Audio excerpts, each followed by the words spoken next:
right, welcome back. Here we're going to talk about Book 3, Episode 9, The Stakeout. Yay. Yay. I know, this is a good episode, right? I love it. I love this episode. I was so excited to get to this episode. I love it. Let's go.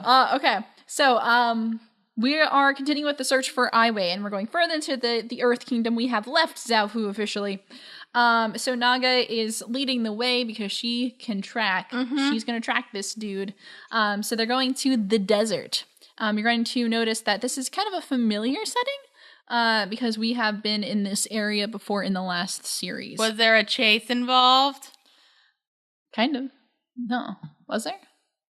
What, are we thinking of different episodes? I'm really confused. What episode were you thinking of? Oh, like the desert. Like the library in the desert? I was thinking of the town. I was thinking more of. What town? Were we thinking a little town? Yeah. Yeah. The episode that they were in the town was called the library. No, I was thinking of a different episode. Oh, okay. Remember the one that's called, it's like literally, that's why I said Chase, the episode called The Chase. The Chase! Oh yeah, The Chase! That was like the old western. Yeah, that's what I was thinking of. That wasn't really deserty though. Okay. That threw me off. Oh, The Chase is one of my favorite episodes, that's a good actually. episode. Yeah, I know. A lot of people don't talk about that episode as being like on their top 10 list, but that episode is so on my top 10 list. I think it's probably because like there's not much plot. It's just kind of like, let's have some fun. Yeah, well, that episode is so great. Okay, side note. That episode is so great to me because it's one of the first few times where like everyone is doing the same thing all together. Like in the first few, like one of those first times earlier on in the series. Yeah. Oh, so excited. I love that episode so much. And I can probably quote half of it. Back to this show. Anyway, back to Legend of Korra. So we are in the desert and we go on to, we're going into a nice like a tavern, I guess you could call it. And Bolin sees a poster of himself. He's like, hey, these guys are Mover fans. And I'm like, that's a mugshot. That's a mugshot. Why is there a mugshot of Bolin? He's been arrested before. No, but like the specific mugshot, like why is it up right now? And I got confused because I thought that was the only one, and then you see the other ones, and I was so kind of like, huh? Yeah, and you're like, that's a little weird. And then they said it, why? And I'm like, the Earth Queen put a bounty up for them. They are wanted because she's pretty pissed at them. Listen, Queenie Smugface, get over yourself. They are wanted for crimes against the Earth Kingdom, namely the fact that they liberated the airbenders. I love how Korra's so pissed. And Korra's like, they're not her property. I'm like, yeah, you tell them, girl. They are not things. And then she verbally threatens the queen. And then the bounty hunter's kind of like, and they're like eyeing her up. And somebody's like, hey, shut the fuck up. And then Korra's just like, I'm watching you, motherfuckers. They leave, and Korra does the I'm watching you gesture. So back in Zaofu, Lin is like, yo, she's like, hey, where are these dudes? And she's like, they're searching for Aiwei. Like, no big deal. And Lin's like, I can't believe, and then she leaves. Yeah, that's really about it. That's about it. So they do end up finding, Naga finds Aiwei's jeep hidden behind a rock. And Korra does not have treats. And Korra does not have treats, and Naga is very upset. Come on, Korra, you have to take care of your polar bear dog before anything else. Because that's when your parents got your polar bear dog, they said, hey, if you want this, you're going to have to take care of it. You're going to have to feed it, bathe it, wash it, all kinds of stuff. And here you are, no treats, in the middle of a desert. Come on. Yeah, you uncouth heathen. You call yourself the Avatar. I mean, granted, like, she's got a lot on her mind. Also, if any super fans are listening to this, I know that Naga's not given to Korra by her parents. You do not have to tell me. Thank you. Who gave her Naga then? She found Naga. Oh. Yeah. Well, then her parents let her keep her. True. Yeah. What is Naga? Her. Okay. Naga's a girl. Okay. And so after finding the jeep, the bros, Mako and Bolin, decide they're gonna go check out the town below, which is the Misty Palms Oasis, which is what the small little place that was in the episode The Desert. Mm-hmm. So that was cool. That's a nice callback. And then Korra and Sami are gonna wait by the jeep and then, try not to get too much attention. But before that, Bolin and Mako need to get into disguises, and then they're gonna go cook some meth. Yeah. So Bolin and Mako, they needed nice disguises. Bolin's like, we gotta get a size, we need a backstory. And so they do the best thing they can, which is bright yellow ponchos and goggles. Well, I told you, they're gonna go cook some blue meth. It looks like they're gonna go cook some meth. They're gonna go meet up with Heisenberg. It's gonna be great. Bolin, we have to cook. Anyway. That's how you save yourself, meth. That's the answer to this whole season. It's meth. How do you get to spirit world? Meth. So I love the look when after they put on their disguises. I love the look that Korra and Asami give each other, because I forgot about that shot, and I love it so much. Yeah. They're like the side eye they gave each other, like, Yeah. Okay. So Korra's just kind of chilling on a rock, like looking at the town below. Asami's like, "Hey, yo, girl, you okay?" And she's like, Korra's kind of annoyed because she's like, "I don't know what the hell these guys want." And I'm like, "Same, girl. We don't know. I mean, I know, but like, we the viewers don't really know. We're gonna find out soon, though. We're gonna find out soon." They find a note in the Jeep saying that they're going to rendezvous at Jaibao's Grove. And so they try looking for it on a map, but they can't find it anywhere. Nope. And some spirits come in like, hey, and they're like, go away. So we don't know. No. What's up with that? Who knows? So back down at the Misty Palms Oasis, Bolin and Mako are kind of eyeing things up. And then they see some guys looking at them, and they think that they may be some bounty hunters who are looking to bring him in, so they run away. But as they're running away, they manage to find Aiwei. Yes. And he's walking along, so they are able to track him down. Mako goes and retrieves Korra and Asami, and they all go to an inn so they can, for the stakeout, which coincidentally is what this episode is called. Hey! The stakeout. So, but before that, we find out the bounty hunters, they're not bounty hunters. They're just big Nuktuk fans. They're the only fans of Nuktuk. Yeah, they have a huge poster and they ask them to sign it. It's sweet. They're like, you're my favorite moviegoer actor. Hey, you're my favorite mover star. I have a poster with your face on it. By the way, isn't Bolin Bolin like the only mover star? Not true. I mean, besides like Ginger, but like not really. We just don't know of any other movers. How many others were? Varric had the technology. They were only making Nuktuk. They're probably like still making. I don't know. I say that like I know. I don't know. We don't know these. So we find the only Nuktuk fans ever. The only Nuktuk. Because they had bad taste in movers. To be fair, there's probably not a lot of movers to choose from. True. So you like one. And then they get the room. So they get the room, and it's a little cramped. They have to kind of squeeze in there. They're not like sleeping there. They're just a stakeout. Korra and Mako are going to do their stakeout game. Asami and Bolin are going to play a game. They're going to play Pai Sho. Yeah. Bolin finds a Pai Sho board, and he and Asami start playing Pai Sho, and she kicks his ass. I kind of like this just because like you can tell like this episode is probably going to be like super serious for the rest of the episode, so it's nice to have like a little bit of comedy. Well, yeah, I love this is just like a good moment of character bonding, because we talked about it too we talked about this last season, how Bolin and Asami don't get a lot of bonding time, and this is one of the few moments. I feel like this season is a lot better at having like the four of them together. Well, they were barely together in the last season. Yeah, everyone was super separated in book 2, and this one we're seeing a lot more of everyone being together and actually interacting like friends, which is what they are. Hooray! And so yeah, that's probably one of my favorite parts of this episode. Hashtag bonding. Bonding. You're writing that down next to my crappy drawing of Korra. You have a lovely drawing of Korra here. I really Okay, here's the thing. I am like perfectly honest with like my ability to draw. I am a terrible artist. So like just accept. Like, Cailin, give me your actual opinion. It looks like a clown. Thank you. I'm gonna post this on Twitter. I can't draw. I'm putting this one at all. My mother's gonna listen to this and be like, "Yep, this is true." Thanks, Mom, for your not ability to draw. My mom can't draw either. So during the stakeout, they're in there for a few hours, and they see Aiwei. He occasionally checks the windows, but he's not moving. He's in that room for hours, and they have no idea what he's doing or what he's waiting for. So eventually, Korra gets a little pissed off, and she's like, "It's getting really late. What's this guy doing?" So she decides to go confront him. Turns out. Which everyone is like, that's a great idea, except no, everyone thinks that's a terrible idea.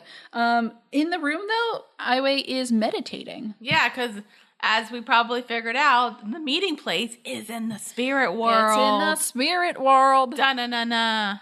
So that explains why you couldn't find it on the map there. So then Korra's like, all right, I'm going to go in. Let's figure out and then I'll spy. Yeah. On them. She's gonna go to the spirit world and then spy. And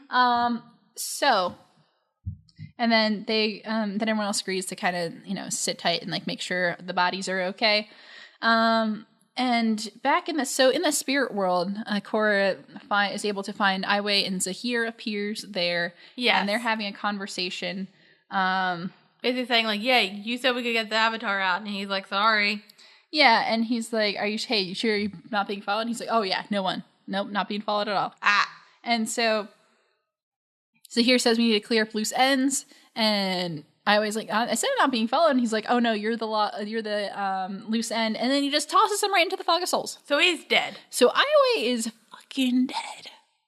Zahir murdered somebody. He probably murdered several people. That is a quite a good possibility. Hey, remember this is a kid show? It's a kid show. Oh, don't get me started. Murder. Don't get me started. Murder. He threw him off a cliff. Threw him off a cliff into a Fog of Lost Souls, where he will wander forever. But we would General Zhao. It's fine.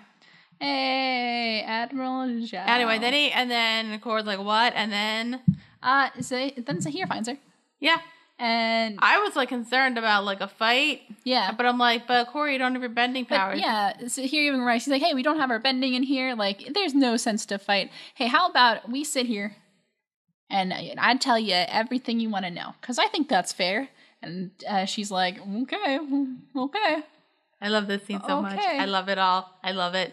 So Korra is like, who the hell are you guys? And Zahir talks about who they are. And they are members of a group called the Red Lotus. Which, by the way, I kind of like the Red Lotus gang better than like the Awesome gang. Okay. So I'm going to start calling them the Red Lotus gang. All right, we're going to call them the Red Lotus gang. Change your hashtags. Yep. Folks. And then he just basically just tells them like not the whole plan. I don't know if he didn't tell her a plan. Not really. They just kind of gave him the history of the organization. Of them, why they tried to kidnap Korra when she was a kid. Yeah. So basically, the Red Lotus was an if that name sounds familiar, it's because there's an organization called the White Lotus, and in last series they were more of a secret society that all these old people were part of. In this series, they're more of like protectors of the Avatar. So they try to like keep balance. Yeah, they're basically. Oh, is that why the next season's called Balance? No. Oh. Okay. Maybe I shouldn't have given that away, but no, I knew. I thought I knew that. I thought I read this. I figured I knew that. Well, it's not really related to Lotuses. Anyway, so the Red Lotus is formed by a former White Lotus member who was named Jebel Grove. Anyway, who was kind of like, what was he? He was just thinking that like these guys are not. He wasn't like a fan of how after the 100-Year War, the White Lotus kind of came out of the woodwork and became more of like servers, like to the Avatar. Yeah. They were serving the Avatar. And they weren't like going there with their true goal, which is just like keeping balance between everything. Yeah. And so, they're serving the Avatar and what he says are corrupt nations. So instead of being kind of like an apolitical force, they've become very aligned. And Zahir's like, not a great idea. So Korra's like, yeah, sure, fine, whatever. But like, why the hell are you trying to kidnap me? And then Zahir's like, hey, that was Unalak's idea. Finally, okay, we get to like forget about the fact that Unalak was just like this really bad like villain, and like he just like his ideas were just like stupid, and he was just like a bad guy for the sake of being a bad guy. Yeah. Now it's like actually going to become complex. We're going to understand he just had a certain philosophy, and it's going to be great. Word. So, yeah, it turns out that Unalak was like, because they wanted to kind of remove the Avatar from this thing. Zahir comments a lot that... Keep going about how Unalak changed as a character forever. Yeah, no, wait, no, I wanted to be a little, kind of do this a little chronologically. Anyway, so while this conversation is going on back in the real world, we see a cave where Team the Red Lotus gang... I have to make a note to start calling them that now. The Red Lotus gang is hiding out, and Zahir who is pretty damn good at meditating. It manages to actually like tell them where they are. Tell them like where they are, and say like, "Hey, go capture them." So Ghazan and Minghua go, and police says, "Hey, I'll stay here and make sure Zahir is his body is safe."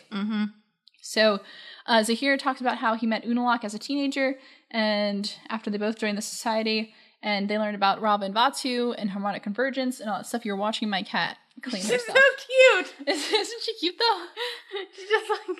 This episode is brought to you by my cat. She's really cute. She's just like licking herself. It's so cute. It's really distracting. It is really distracting. Anyway. I love her so much, guys. I love my cat.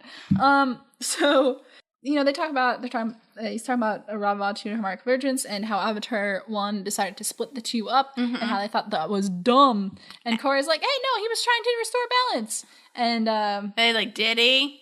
Did he? Like, closing the spirit portals was a bad idea, according to them. And he's like, yeah, even you thought closing the spirit portals was a bad idea. So Korra says that, so it was your plan the whole time, you know, to use me to wait and open the portals and release Batu. And like Zahir's like, yeah, it's true. He says that, you know, Red Lotus could have taught, you know, her so much more. And Korra's like, yeah, no, thanks for not brainwashing me. You're welcome. So back in the physical world, fight scene. Yeah, Minghua and Kazan show up. And a fight scene almost ensues. Well, before that, they decide it's best idea to get Korra's body away from here. So Asami takes Naga and Korra's body and gets the hell out of there.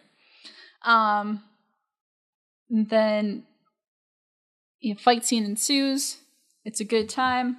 So Korra's like, hey, so like if Unalaq was in on this, why wasn't he like thrown in jail? And Zahir's like, oh yeah, because he's a bitch. So what, you're saying that Unalaq doesn't become complex? No, Unalaq is just a spineless douche nozzle. # chief douche nozzle. I'm glad he's dead. Yeah, true. Because Unalaq kind of didn't go with them to try to kidnap Korra, and he kind of, after they were captured, he distanced himself from him. And so it turned out, so he acted like he was never associated with them to begin with and let them sit in jail for 13 years. And Zahir's kind of pissed about it. A bit. Good thing he's dead. Yeah. We're all the better for it. So they say that the Red Lotus exists to restore balance to the world, bring the spirits back, and, you know, he's like, nations and governments shouldn't exist. So we're just going to take out the world leaders. And Korra's like, that's a terrible idea. It's like, really, like, you've been dealing with a lot of, like, not good leaders. And I'm like, yeah, he's not wrong. He says, quote unquote, a moronic president and a tyrannical queen. And Korra's like, yeah, I mean, I don't like agree with them, but like, they can't shouldn't just kill him. Yeah. And it's like, hey, remember like before with like the Fire Nation and like the Fire Lord? And I'm like, Mm-hmm. And so see here, Korra's like, that's only gonna, you know, everything's only gonna be chaos then. And so here he talks about his point of how the only order is disorder, which is kind of his whole shtick, and then recites a quote from Guru Lahima. Who was an airbender. Yeah, well, the quote's interesting because it's like, let me read this. New growth cannot exist without first the destruction of the old, and which sounds like a very is that like a real quote? Non-pass. Is that like a real quote from somebody, or they just made it up? I think they just made it up. Oh, cool. And it's interesting because it sounds like a very not violent, but very aggressive kind of quote. But it turns out it's from an airbender. Chaos is a good idea. But, like, I mean, granted, like, if we think about it, like, a lot of, like, the government people in this, like, in this show and even in Avatar: Last Airbender are kind of shit. They're kind of shit. Like, genuine, and, like, they only really, like, care about, like, themselves and, like, maybe, like, their people, and they don't want to get along with each other. Yeah. So it's, like, I'm kind of, like, I don't know if I'm on his side or not, but, like, it is interesting because, like, you think it's, like, the part where, like, the villain's going to be like, all right, I'm going to tell you my whole plan. He doesn't tell her a plan, just tells her, like, her ideas and saying, like, you're kind of like us because, like, you kept the spirit portal open. Like, you wanted, like, them to be, like, merged together and, like, that kind of thing. Like, with other avatars, they didn't want to do that. That kind of thing. And so, yeah. Yeah, that's just a really interesting point. So God, I love them so much. I know. Wow. So they're like really interesting, and like they're not really bad people. They're just they're kind of bad people, but they just have like their own philosophy, and they just like they just want the avatar to like just like join. We would to kidnap you, and then we'll just like teach, like tell you like this is how we do things. And then you might agree with us, like that kind of thing. What I'm saying is, this is the plot to season 2, but done way better. Yes, like so much better. Exactly. Exactly. Like Thank you. Like it's weird because like the second season kind of felt like they were taking stuff from like season 1 and kind of like redoing it a bit, and this one kind of feels like the same thing with season 2, but they know how to do they're doing it better. Yeah, like characters that we care about who aren't just like straight up bad guys and are out for their own good. Yes. And doing stupid things. Yes. Like merging with Batu. That was a stupid thing to do. It was a dumb move. God. The Dark Avatar thing was a dumb move. Yeah. So anyway, we see a little bit more of that fight scene with Mako Bolin, Minghua, and Kazan, which is just a good scene. And like I like how Bolin is fighting Kazan, and he says like I feel like I'm just giving him fuel because he's bending rocks, and then he's like, cool rock, let me just turn it into lava. So you want to take over, and Rocco's like almost getting killed by an ice claw. Yeah, it's fine. So Bolin jumps into a pool in order to escape the lava, but the only problem is that like the other person there is a waterbender, and they both get captured. They're not quite making it. It's not quite working. So they're captured, and then so Asami is escaping the town on Naga with Korra. And it looks like it's going pretty all right, but then they get captured, trapped in a thing of rock, and not the best thing. Back in the spirit world, Korra's like, "Hey, so here, you're an airbender. Like, you could use that power for good." And he's like, "You're smart, but like, nah." He's like, "I got my own plans. I'm gonna do my own thing." Yeah, I guess that is like my one thing with the like idea of like the Red Lotus. Yeah. Like, why chaos? Like, why would chaos bring stuff together? Like, if you want to get rid of like government. Like, and especially, like, this government, because the worst. Mm-hmm. Like, I get that, but, like, when you want to, like, figure out, like, a peace thing, although you would think, like, with the peace thing, there'd just be another government. Right. And then they might get corrupt. Yeah, that's the thing. Wait, they're communists! No, they're the opposite. They're, like, anarchists. Are they? But don't they kind of want equality, just, like, in the chaos way? Yeah, well, they think that the only way for everything to be equal is if there's no rules in place. So they're communist anarchists. Anarcho-communist? That seems very... # communist anarchists. I'm pretty sure they're at their core they're more like anarchists. I never really actually looked into the definition of anarchy or the anarchist thing. I just like I know what pulling up my dictionary. I was like I know what communism is. I read Animal Farm. I was about to say Red Animal House. Anarchy, a state of disorder due to absence or non-recognition of authority. But that doesn't seem like a good thing. Yeah, it means absence of government. So it means that, like, the idea I think behind this is that governments or like that kind of power structure is inherently bad. Like you can't create it to be good, so just do away with it. That kind of makes sense. No, like I disagree. I definitely in this episode, Dara converted to be a Red Lotus member. No, I disagree because I do think you kind of need some kind of like stability and like some people to actually dictate the rules. And if somebody breaks the rules, you gotta have justice and stuff. Yeah, but I think like I'm saying like. Yeah. I think like it's super interesting. Yeah, well, I think you said this before that this is the same idea that the last season had, as in like pushing the idea that I like the line, the natural order is disorder, in the sense that chaos is the true state of what things should be. And you see, in the last season, it was the way it was presented just felt like I'm evil for the sake of being evil. Yeah, I'm a dark avatar, but like here it's actually presented in a way that like, no, like, have you noticed that like all these systems that are in place are shit and like people, they're not working, so like let's just do away with them. And then it's presented in a way like, oh, I understand their motivations now. I don't have to agree with them. You know what I love? Them. What? When like a villain comes around and like they're awesome. And then, but like you don't know their motivation, and then you find out their motivation, and you're like, "That's so awesome!" And also, this is a great motivation of a character who people turn evil not because who are not sympathetic villains, but they're villains that you understand the meaning to, but you don't have to make them sympathetic. I don't really feel sympathy for them. I feel empathy towards them. Yeah, like these people didn't have to have tragic backstories for you to like be interested in their character. Like you don't really know anything about their backstory. They just like saw a world where like the government was kind of like, and even in this specific like season, especially with the Earth Queen, yes. We see that. Yes, so like because she's horrible. This is very well set up. And the president's not even that good either because he banishes Korra from a public city. Yes. Kind of proving to Korra's point, maybe to the right. Oh my god, I love this. Oh my god, season 2 was horrible. So bad. So bad. Why? It's Why so bad. Oh, can't we just like jump to this season instead of season 2? Yeah, but you couldn't have anything in this season that season 2 though. Season 2 can't really stand on its own because of the whole Airbender, harmonic convergence, Red Lotus thing. I guess that's So. Yeah, I know. So season 2 has to exist. Season 2 has to exist. Fuck. I know.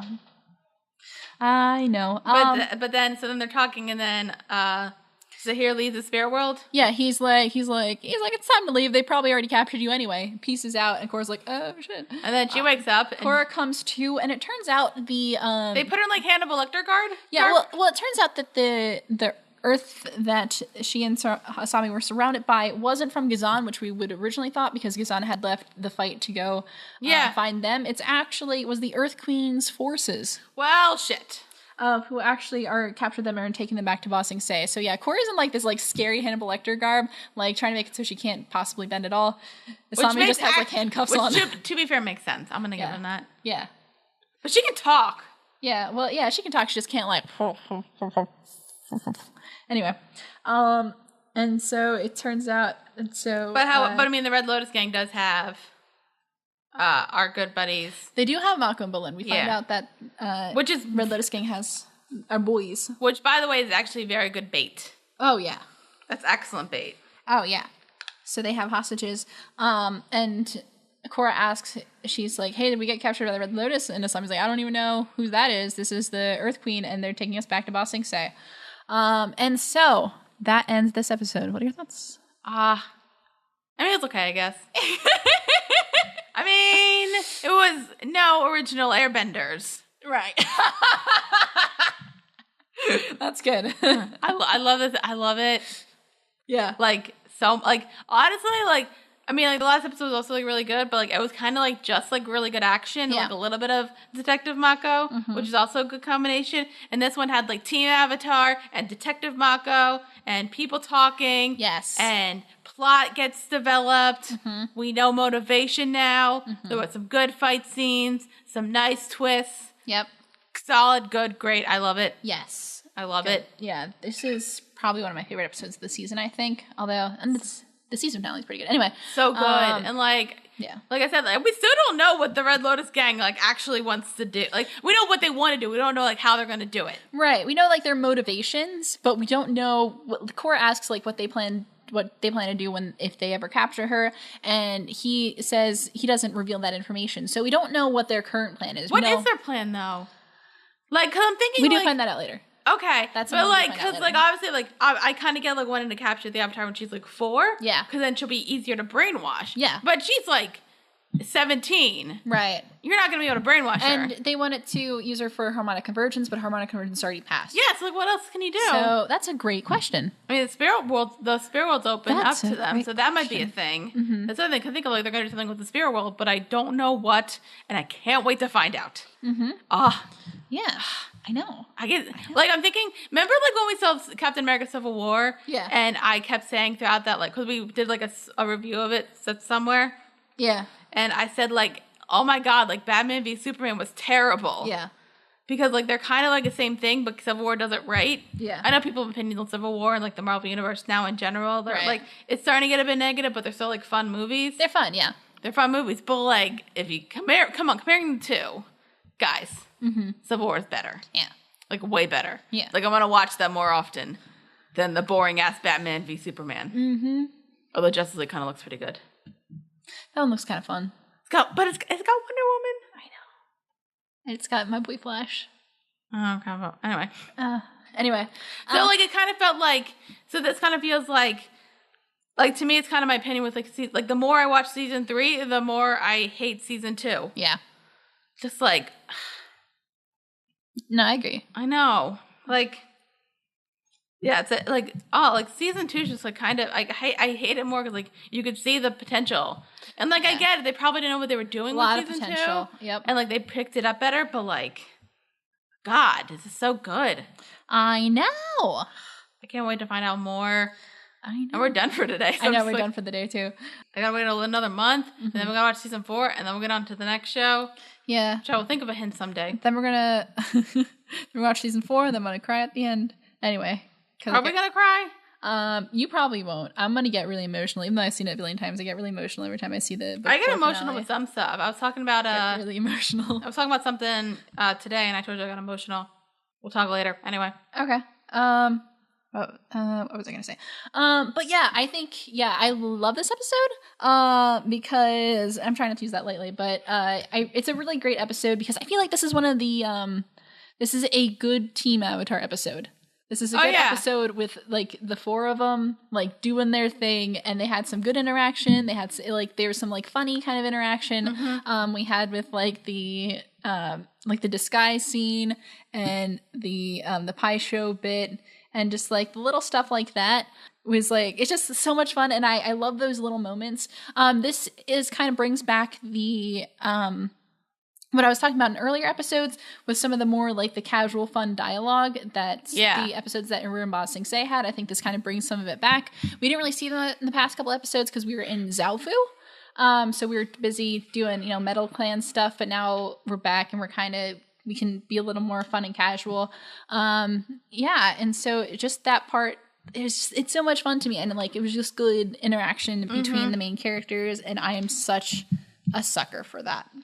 And then we learned more about the Red Lotus, and they're just like a good group of. Are there other people in the Red Lotus that we might meet? I don't think that we meet. I don't think so. Okay. I mean, the focus is the Red Lotus gang. Yeah, the focus is the Red Lotus gang. The RL gang. Yep. And so I just enjoy it. Can I touch upon, please? Can I, if you want to like look into the mind of somebody who's been in this fandom since day one, that shot with Korra and Asami like on the Naga like right in, like so that scene specifically was in the book 3 trailer that they played at San Diego Comic-Con a few years back. And I think it was San Diego Comic-Con. It was either that or New York Comic-Con. I forget off the top of my head. It was at a Comic-Con. It was at a Comic-Con. It was one of those things. And so like I watched like the bootleg version, and as soon as that shot came up, like everyone was like, ah. Why? It's not that interesting. I mean, it's a fine shot, but it's like not that interesting of a shot. Well, this was the book 3 trailer, so this was before.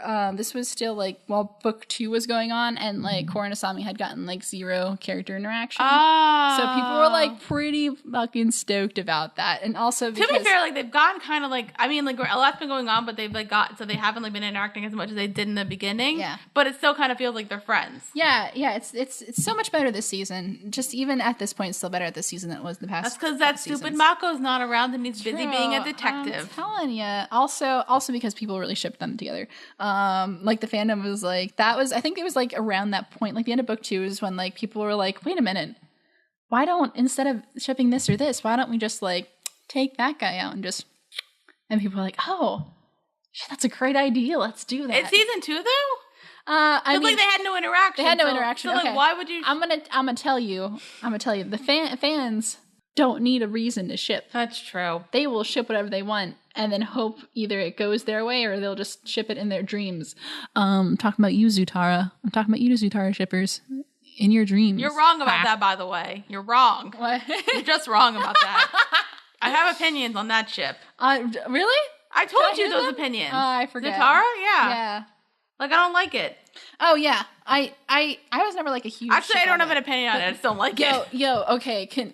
We're talking on a fandom scale now. I need to touch upon this. Zutara fans are still out there, and they are still, like, as, like, fervent as ever. Like, they're still, like... But even with, like, Legend of Korra being out and, like... Oh, yeah. Like, I was surprised, because I was on the Tumblrs, kids. And I was in, like, the Avatar tag, like, some of the shipping. And, like, Avatar fandom is notorious for having some, like, early crazy shipping wars that continued through Avatar and through Korra, and I was firsthand witness to all of this. I have seen some shit in my lifetime. Here's the only way. Here's the only way I could see it. So like, there's like a 17-year gap between like, I don't like what did Zuko's wife die? I don't even know who Zuko got married to. It's probably May, but who knows? So like, if she was like dead or something, and then Aang died, and there's like that 17-year gap. Yeah, I could see maybe a little thing. Yeah, because like they're older. They're old. No, but still, like they're older, and like they've got, and like they probably were like mourning about like the deaths of their spouses. Stuff can happen. like they wouldn't have like bear children or anything. Yeah. But like a small thing, then I could probably buy it. But like other than that, no. Yeah. Like not Katara like leaving Aang for, because like they felt like Katara and Aang feel like a real couple that will like tell each other stuff. Yeah. And like Zuko's just too broody for Katara. True. Yeah, I know. Also, and I just remembered, I'm thinking about like Ship Wars and other crazy Avatar fandom because like they're still kind of going on. They're smaller now, but I see them and you all are crazy. Is it just you because all are insane. like you don't want an older woman dating a younger man? No, it's like okay. No, it's not because of that. It's because I don't know. It's I don't know. I was kind of like the fact Katara was older. Yeah, but like it's I don't know. We'll call one into the show sometime. Anyway, but what else was I gonna say? Oh, yeah, something that I remember in the early days of Legend of Korra, people like were trying to. There's a huge ship for Boomy and the Fire Lord, who's a lady, before she was even revealed in the show, and so they're like, guys, what if? I mean, I don't know this fire. Would she be a lord, or is there like another name for Fire Lady? Fire Lady? Fire Lord. Probably still a Fire Lord. Anyway, but I mean, I haven't met her, so maybe. Yeah, this is like before we even met her in the show. This is like back in like book 1. Well, they would be like the same age, wouldn't they? Yeah, and so I still kind of wish that happened, guys. I'm thinking about it. And what if they were together in secret, and then they had a son who became a firebender and in the army? Oh. Huh? Oh. Okay. Huh? Okay. Huh? Okay. Huh? Okay. Did I just like unleash the theories? I mean, those theories very much existed.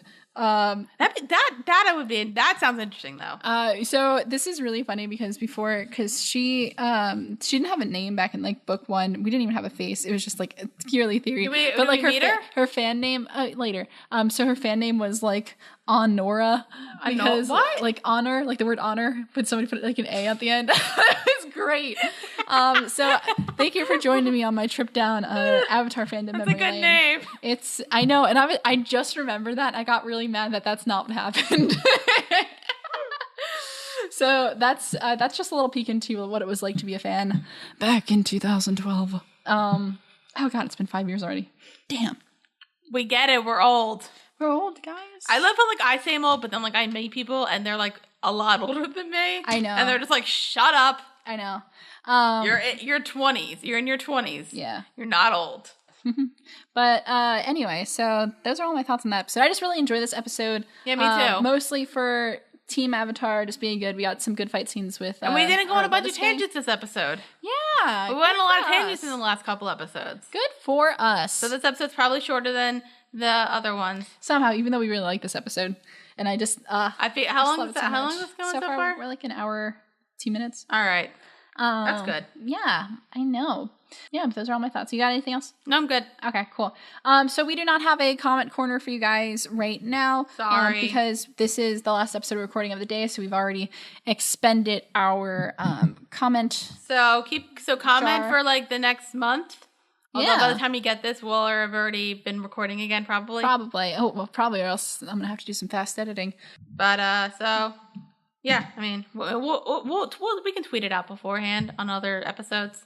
Yeah. So, that'll be like, because I've been like trying to like post more on like Facebook and Twitter. Yeah. I feel like that's gonna, because before I did the Patreon thing, I think I'll just be like, hey guys, remember to comment. We love hearing from you about all your stuff. Maybe we'll pose a question for you guys. Like, Ooh. what elements do you bend, or what elements do you think we would bend if you disagree with what we said? What are your in our theories previous on episode? what happened to Sokka?